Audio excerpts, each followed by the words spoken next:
sekarang latihan. Bagaimana melatih perasaan lebih enak, ya, melatih, mempraktekkan, mengasah keterampilan menciptakan perasaan positif, berpikir positif, ya, perasaan yang lebih enak.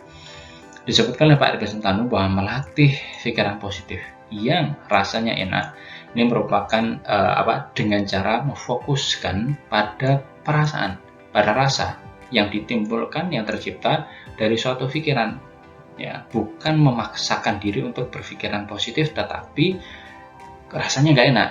Nah, ini seperti kita memutar itu tuning di radio, ya, seperti memutar-mutar tombol tuning di radio untuk kita menemukan frekuensi yang jernih, seperti kayak menggunakan radio itu kalau zaman dulu, ya, mana frekuensi yang terdengar jernih, itu tidak ada noise-nya. Nah, seperti itulah kita mencari frekuensi perasaan yang rasanya lebih enak, lebih nyaman untuk kita nikmati. Jadi kalau saya berpikir seperti ini rasanya gimana, kalau saya berpikir ini rasanya gimana, ya, jadi tidak memaksakan, kalau satu pikiran buat si A itu terasa enak, buat saya belum tentu.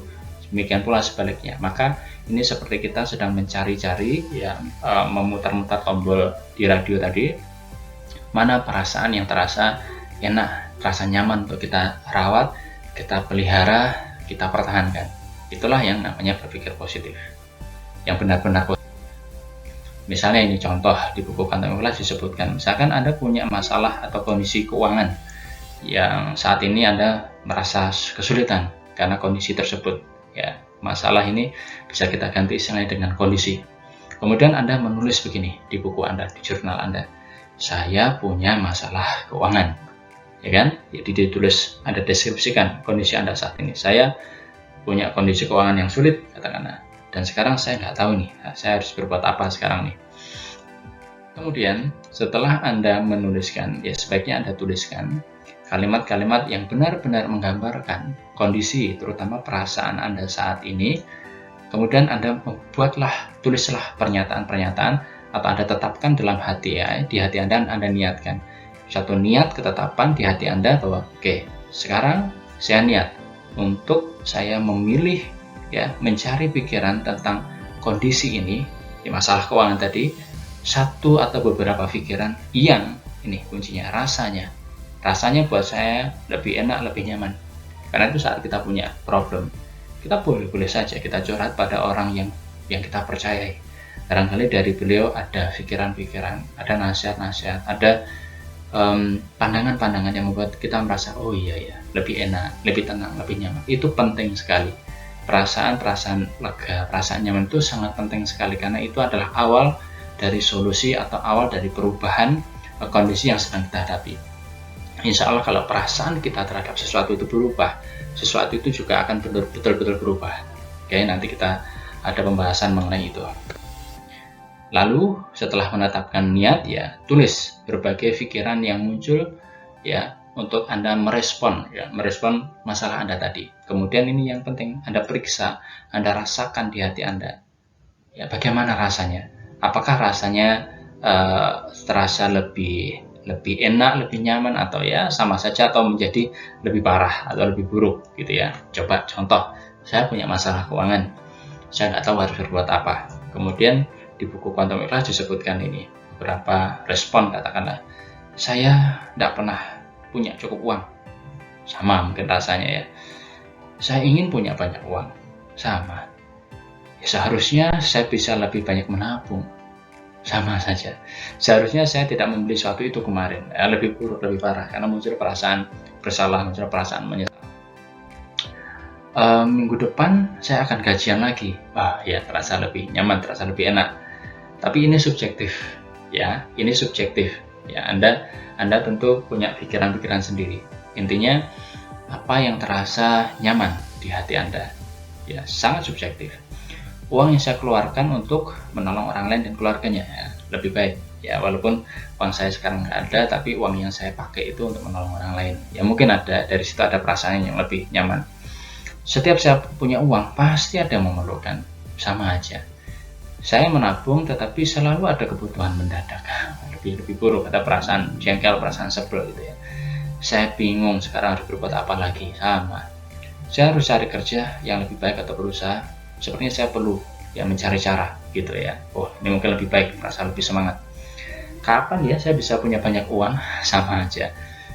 Saya pernah mengalami yang seperti ini, dan yang sudah-sudah selalu beres kok. Nah, berarti kan ada perasaan lebih baik, lebih nyaman. Ini yang sedang kita cari. Meskipun saya nggak punya uang, saya nggak pernah kok merepotkan orangnya. Itu muncul perasaan lebih menghargai diri sendiri.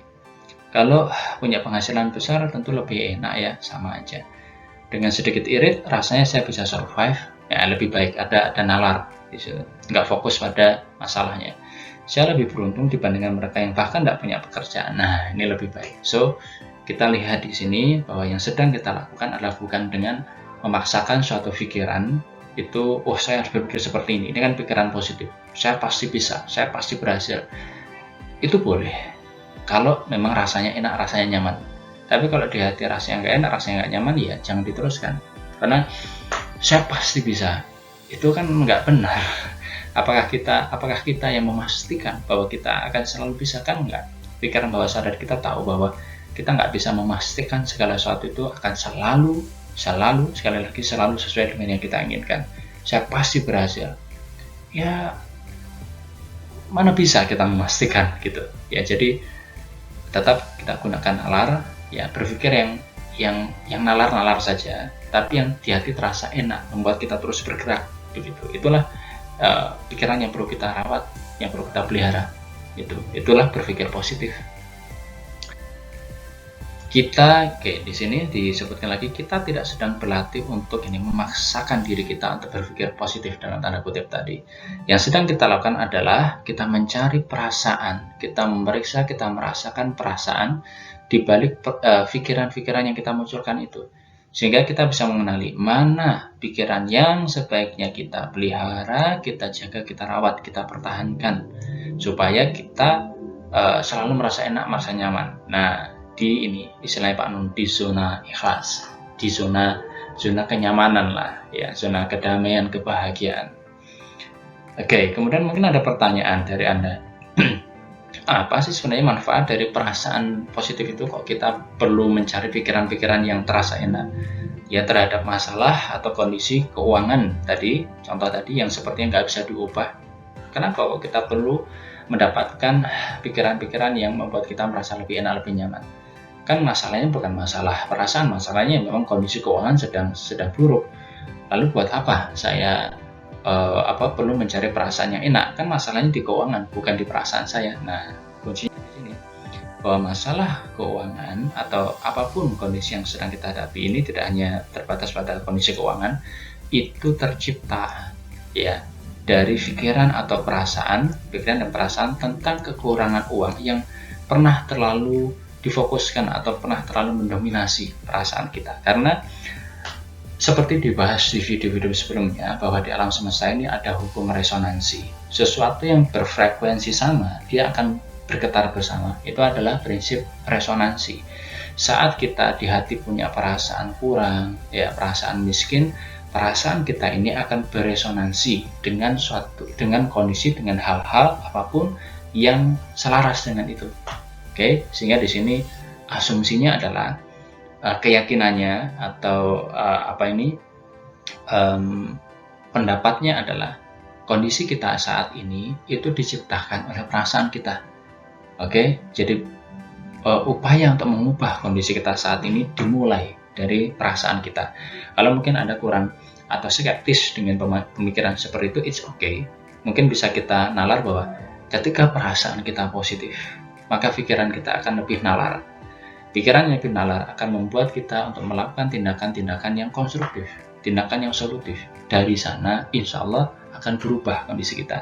Nah, mungkin lebih bisa diterima atau lebih masuk akal.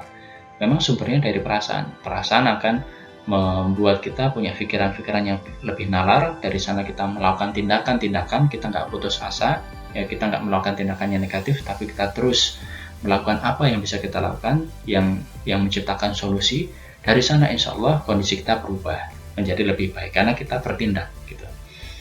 Kondisi masalah keuangan dimulai dari perasaan kurang ya di hati Anda.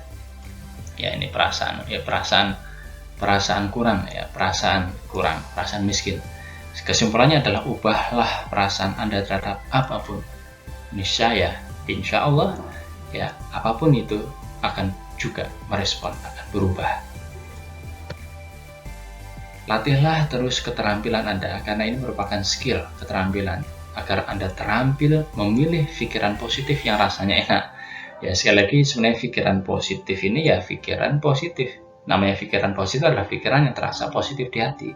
Tapi untuk lebih menjelaskan, memperjelas di sini, sebutkan pikiran positif yang rasanya enak, yang rasanya betul-betul positif terhadap setiap kondisi apapun yang sedang Anda hadapi. Lakukan ini semua dengan rileks, dengan santai, ya nggak perlu terlalu tegang, terlalu serius. Ya, having fun saja, dinikmati. Jadi apapun situasi yang sedang Anda hadapi saat ini, apakah kondisi karir, kondisi keuangan, finansial, kondisi kesehatan, kondisi relasional, kondisi spiritual, apapun kondisi yang sedang Anda hadapi saat ini, carilah pikiran-pikiran, temukan pikiran-pikiran yang terasa enak, terasa nyaman. Insya Allah dari situ Anda akan terdorong untuk berpikir yang nalar, berpikir yang konstruktif. Dari sana dimulai Anda untuk melakukan tindakan-tindakan solutif, tindakan konstruktif untuk mengubah, meningkatkan kondisi Anda saat ini. Insya Allah. Izinkan hati Anda membantu, izinkan pikiran bawah sadar Anda membantu. Pak Nunu menyampaikan bahwa salah satu rahasia sukses beliau, ya untuk mencapai, khususnya di bidang karir ya, walaupun kelihatannya seperti bekerja atau mengerjakan semuanya, sebenarnya beliau tidak mengerjakan semuanya. Maksudnya gimana? Pak Nunu hanya mengerjakan apa-apa yang segera dan bisa beliau lakukan. Ya, hal-hal yang belum atau beliau tidak bisa dilakukan karena keterbatasan informasi, pengetahuan, kompetensi, dan seterusnya, beliau serahkan itu kepada hatinya, kepada pikiran bawah sadar untuk dikerjakan. Maksudnya gimana? Contohnya, misalkan begini, di bidang karir ya, yang bisa kita lakukan atau pekerjaan saya lah, yang bisa saya lakukan sekarang, misalkan saya membuat proposal, kan bisa saya lakukan. Kemudian saya pasang iklan, ya bisa saya lakukan. Kemudian saya ikut pameran dagang, bisa saya lakukan, dan seterusnya. Tapi yang mungkin saya perlu serahkan juga ke pikiran bawah sadar saya adalah saya mencari partner atau rekan bisnis yang paling tepat, ya, karena ada banyak orang yang bisa menjadi partner, tapi siapa yang paling tepat itu biarkan hati yang membimbing. Oke.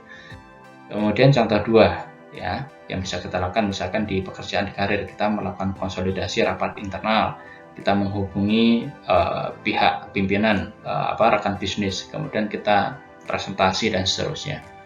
Tapi yang kita juga minta bantuan ke pikiran bawah sadar kita, ke hati kita, adalah cari cara yang paling tepat supaya target penjualan akhir tahun ini tercapai dengan cepat dan mudah.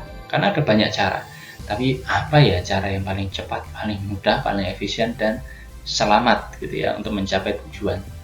Ya, jadi apa yang bisa dilakukan, tapi kemudian ngomong ke pikiran bawah sadar kita, ke hati kita, saya ingin ketemu cara yang paling efektif, paling efisien. Nah, dengan kita suruh seperti itu, hati kita, pikiran bawah sadar kita akan memunculkan berbagai macam alternatif cara sesuai dengan yang kita niatkan tersebut. Contoh 3, misalnya ini terkait karir ya, pekerjaan, misalkan mengirim surat lamaran kerja, kan bisa kita lakukan. Kita bergabung ke klub profesional sesuai dengan bidang kita. Kita ingin ikut program public speaking kalau ingin menjadi pembicara atau guru ya. Yang kita minta tolong bantuan ke pikiran bawah sadar kita adalah memberi kita informasi, mencarikan pekerjaan yang paling sesuai. Apa sih sebenarnya yang paling pekerjaan yang sesuai dengan bakat saya, yang paling sesuai dengan saya, kondisi saya, niat hati saya, dan seterusnya. Oke, jadi apa yang bisa kita lakukan, sesuatu yang mungkin belum bisa kita lakukan karena keterbatasan informasi dan kemampuan, kita berdayakan hati, pikiran bawah sadar kita. Slide terakhir, energi kuantum dari pikiran bawah sadar atau hati Anda bisa kita akses, bisa kita kelola ya melalui melalui perasaan kita. Karena pikiran bawah sadar kita, hati kita akan selalu menuruti kejujuran, ketulusan ya niat Anda. Dan ini baru bisa kita lakukan sekali lagi kalau kita berada di kondisi rileks, kondisi alpha theta ya. Jadi pikiran bawah sadar kita, hati kita akan mengikuti instruksi, arahan yang kita berikan, asalkan betul-betul tulus, betul-betul jujur. Yang kita lakukan secara rileks, secara tenang, tidak dipaksakan dalam kondisi stres gitu, nggak perlu seperti itu. Pikiran bawah sadar kita itu lembut, ya, kedamaian, juga kebahagiaan, maka tenang, ya, perlu kita lakukan secara hening, secara tenang, secara tulus dan jujur. Maka kalimat terakhir adalah manfaatkanlah kekuatan dan kecerdasan hati Anda untuk bisa meraih apa yang Anda niatkan, dan dalam prosesnya Anda merasa bahagia dan Anda sebarkan kebahagiaan kepada orang-orang di sekitar Anda. Mudah-mudahan ini semuanya bermanfaat untuk kita mengupgrade dan mengupdate software diri kita berupa pikiran-pikiran, keyakinan-keyakinan, paradigma-paradigma kita.